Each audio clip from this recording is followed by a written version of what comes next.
一个问题，为什么女人都无法拒绝杰克这样的男人？女佣看到他满身结实的肌肉，也忍不住有些脸红。不过杰克早就心有所属，那个人正是穿着绿色上衣的女警苏珊。只是现在的她很可能已经命悬一线。好在杰克这边很快得到了消息，黑老大贝克找到他，告诉他麦凯比已经派出3名杀手去解决苏珊。原来那天杰克和苏珊处理黑人尸体时，苏珊顺手带走了对方的电脑，而麦凯比早就在那台电脑里安装了定位系统。为了把电脑夺回来，同时彻底灭口，麦凯比才派人前去追杀苏珊。现在贝克要求杰克也立刻赶过去帮忙。这边3名杀手已经抵达现场，他们发现了苏珊等人的车辆，随即准备冲进去直接灭口。杰克赶去的路上，立刻给苏珊打电话，可电话始终无法接通。无奈之下，他又转而联系艾略特，让艾略特赶紧通知苏珊，他现在有危险。可此时的苏珊还完全没有察觉，3名杀手正悄悄向他们靠近，并且已经锁定了2人的位置。就在这时，厂里的电话突然响了起来。苏珊心里有些疑惑，工厂明明已经关门，这时候会是谁打来的电话？迟疑片刻后，她还是决定接起来听一听。Sylvain, get out of there now. Quinn sent people over.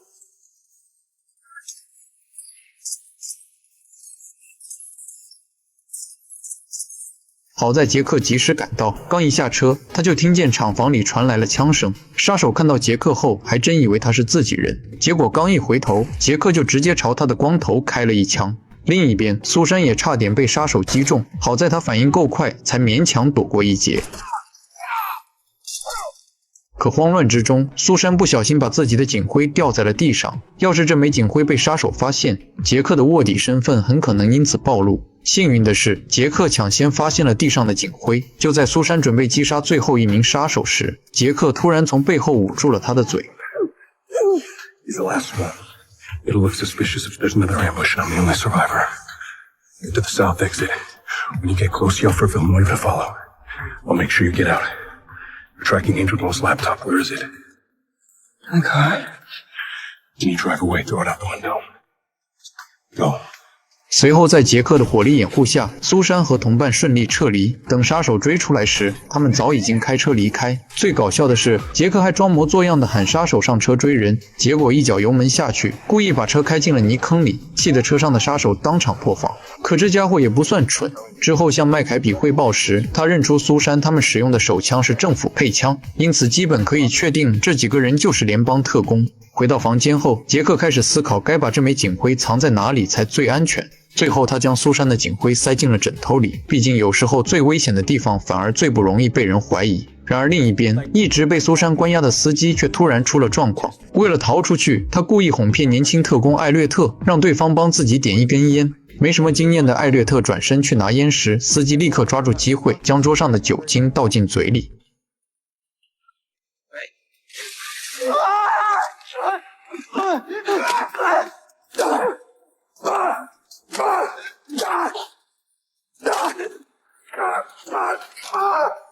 苏珊曾不止一次提醒艾略特不要相信司机说的任何话，更要和他保持距离，可他偏偏没有听进去，最终付出了惨痛代价。更麻烦的是，一旦这个司机成功逃回庄园，把那场绑架案是杰克他们自导自演的真相告诉贝克，杰克的处境就会立刻变得极其危险。苏珊回来后立刻察觉到敞开的房门不太对劲，等他走进屋里，才看到艾略特倒在地上，已经彻底没了呼吸，现场惨烈的让人不忍直视。正在刷牙的杰克听到手机响起，这部电话只有在紧急情况下才会被使用。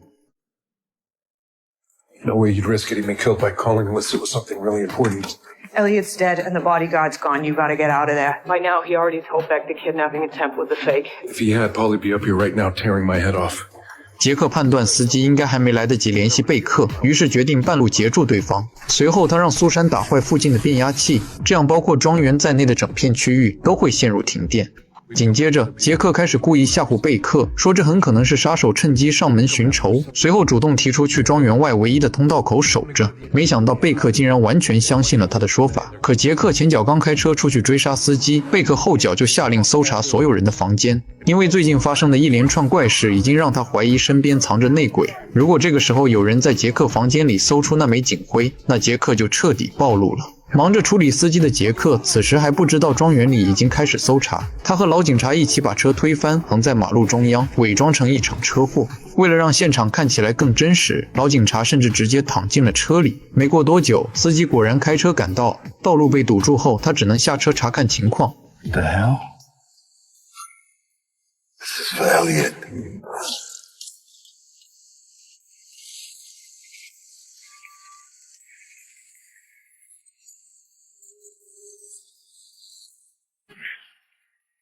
司机这边虽然被成功解决，但杰克真正的危机还没有结束。等他赶回庄园时，却发现门口的保安全都不见了。来到贝克办公室后，他才发现所有人都已经在里面等着他。那一刻，杰克心里也没了底。What's going on? So while you were gone, we searched the entire place. You find anything? Everything okay? No. It's not. Turns out, I let someone in my home that's working with the feds. I mean, you think you know someone, right? You invite them into your home, you shelter them, you feed them, you trust them with your family. And how do they repay you? Betrayal. 贝克口中形容的那个人听起来几乎和自己一模一样，杰克甚至以为这次真的暴露了。可随后贝克从抽屉里拿出一部微型手机，竟然和杰克藏着的那部一模一样。This was found in the maid's room. What the hell is that? Some kind of phone.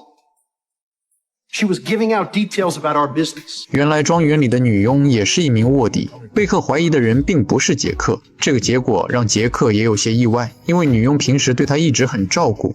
于是他主动提出去审问女佣，其实是想找机会把她救下来。可此时的女佣已经被保利一巴掌打死了。杰克当场骂她是个蠢货，因为人一死，所有线索也就断了。压不住火气的杰克直接打了保利一拳。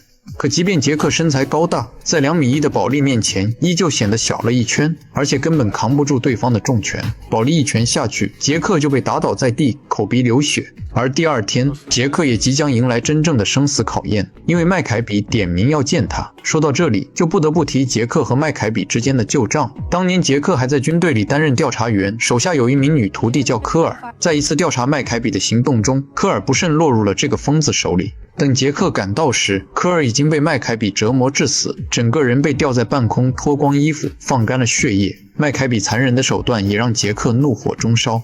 眼看麦凯比准备逃走，杰克便设法将他引了出来。面对这种恶人，杰克决定亲自审判，于是把他带到一处悬崖边处决。You murder rap coming back on you? 可没想到，那一枪并没有真正要了麦凯比的命。死里逃生后，他摇身一变成了一个军火贩子，而贝克正是他手底下的分销商。现在麦凯比突然要见杰克，一旦认出他的身份，杰克恐怕就凶多吉少了。You ready to meet the boss? Yes.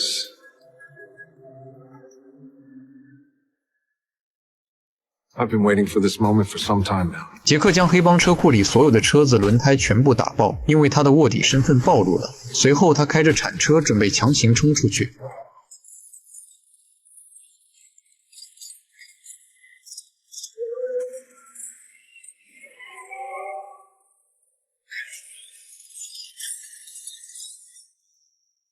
可杰克没开出多远，车子就彻底趴窝。无奈之下，他只能打电话让苏珊赶来接应。偏偏这时，黑帮的人已经追了上来，孤身一人的杰克只能转身冲进树林。可对方骑着山地摩托，速度明显比他更快，杰克根本甩不开他们。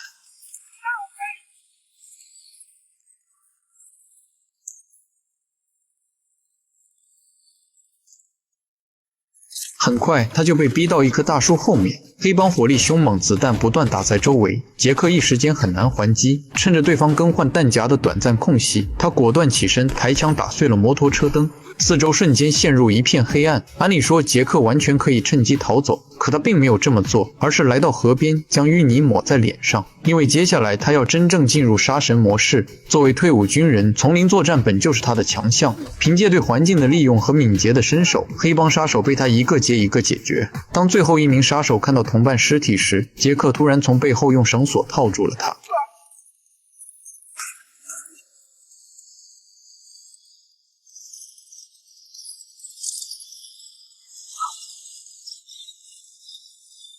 当麦凯比得知杰克逃脱后，生性凶残的他为了惩罚贝克，居然要贝克和他儿子一起玩轮盘赌。他掏出一把手枪和一颗子弹。Sit down, or your wall gets a paint job. 理查德拿起枪后对准了麦凯比，可是像他这样的疯子根本就不把理查德当回事。Now put that fucking gun to your fucking head and pull the trigger.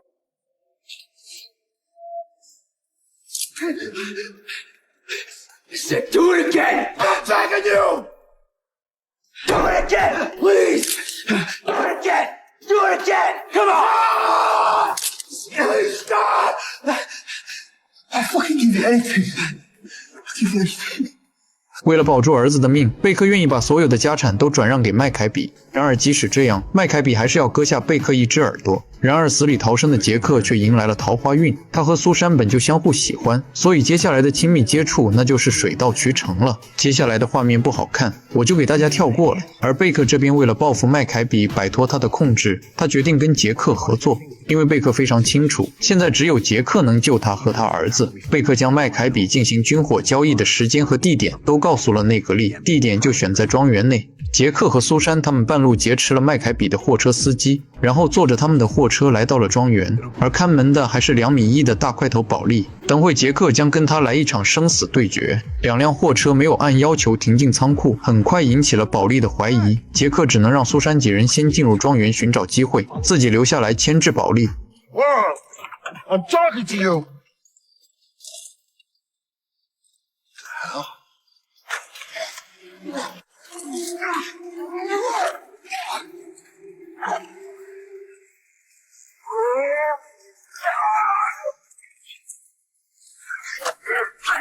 由于2人的体型和力量有点差距，杰克一开始打得非常吃力。意识到硬碰硬不占优势后，他立刻改变打法，专门攻击保利最脆弱的位置。2人随即展开了一场拳拳到肉的近身搏斗。可在绝对力量面前，杰克依旧逐渐落入下风。但这一战不是你死就是我活，杰克只能凭借自己更灵活的身形，不断寻找机会反击。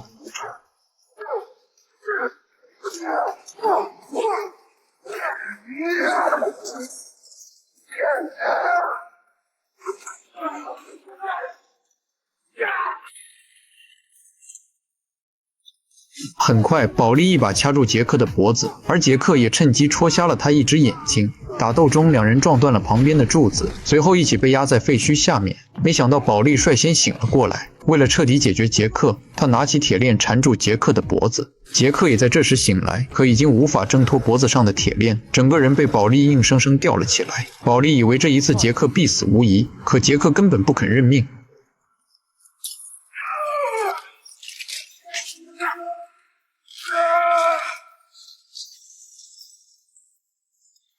保利刚走到屋外，杰克便拿着铁耙追了出来，然后一耙子打进了保利的大腿。为了不让屋里的麦凯比察觉，杰克故意把保利引到保安室，准备在那里彻底了结他。可2人的实力都很强，谁都难以终结谁。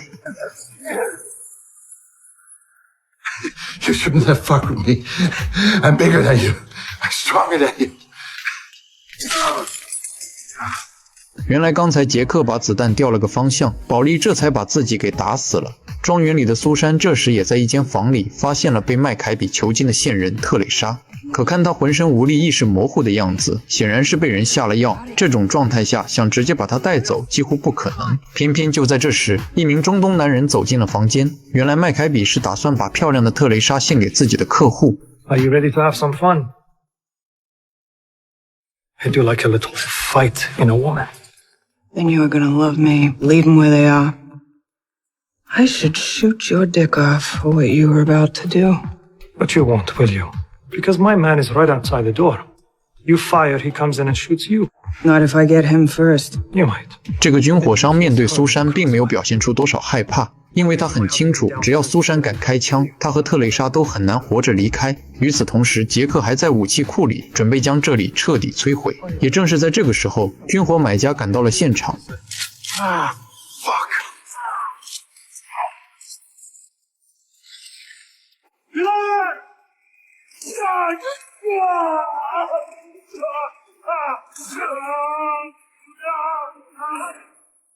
Teresa?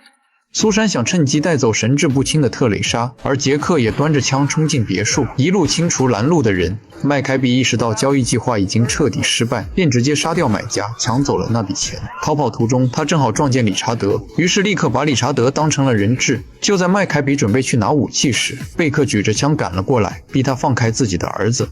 Think I won't shoot you? All I've thought about for years is how I'd kill you. I'd make you pay for hurting my boy. How dare you touch my son! 可当理查德刚走到父亲身边时，贝克手里的枪管却突然弯了。原来这是理查德送给他的生日礼物，只是一把模型枪。之前被校霸踩断枪管后，理查德又用胶水粘了回去，没想到关键时刻竟然出了问题。No! You need to stand up to me, you piece of shit! You piece of shit!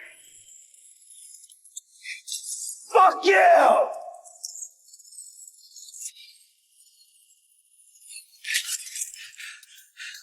贝克作为军火贩子，确实做过太多伤天害理的事，但不可否认的是，他是真的爱自己的儿子。最终落到这样的结局，也许对他来说已经算是最合适的归宿了。而麦凯比在逃跑的时候，他的债主俄罗斯黑帮刚好来了。在这些人面前，麦凯比乖得像孙子。原本他打算今天完成武器交易，拿到钱后就用来还债，可没想到这笔生意被杰克他们彻底搅黄了。如今俄罗斯黑帮拿不到钱，自然不可能轻易放过他。这时杰克也走了出来，要求对方把麦凯比交给自己处理。双方一时间僵持不下，谁都想亲手要了麦凯比的命。就在局面僵住时，内格利拿出1袋现金，俄罗斯黑帮把钱拿走，将麦凯比留下。可问题是两边都想把钱拿走，于是内格利又掏出1枚手榴弹，摆出一副大不了同归于尽的架势。We came for the money. We leave with the money. As long as I deliver that to my friends back home, what happens to this man is none of my concern. 俄罗斯黑帮见状，只好拿走钱，把麦凯比留给了杰克。Listen, whatever your problem is, we can work it out. You really don't remember me, do you? No. Who the fuck are you? Not important. All that matters is her name was Dominique. 当听到科尔尼克这个名字时，麦凯比的眼神骤然一变。这个名字唤醒了他尘封的记忆，所有往事都浮现在眼前。Now you remember. 本期内容到此结束。也许杰克真正要击败的，从来不只是麦凯比这个恶魔，而是那些被他埋在过去里的痛苦与遗憾。科尔的惨死，特蕾莎的囚禁，贝克父子的绝望，都像一把把刀，逼着他重新走进那片曾经没能结束的黑暗。贝克不是好人，却在最后用父亲的本能证明，哪怕罪恶再深，人性也仍可能留下最后一点柔软。而麦凯比这样的人，靠恐惧操控别人，靠暴力掠夺一切，最终却被自己亲手制造的仇恨反噬。杰克一路潜伏到这里，不是为了逞英雄，而是为了让那些被欺辱、被牺牲、被遗忘的人，终于等来一次真正的清算。侠探杰克第3季到此结束，而杰克也再一次开启了他新的冒险旅程。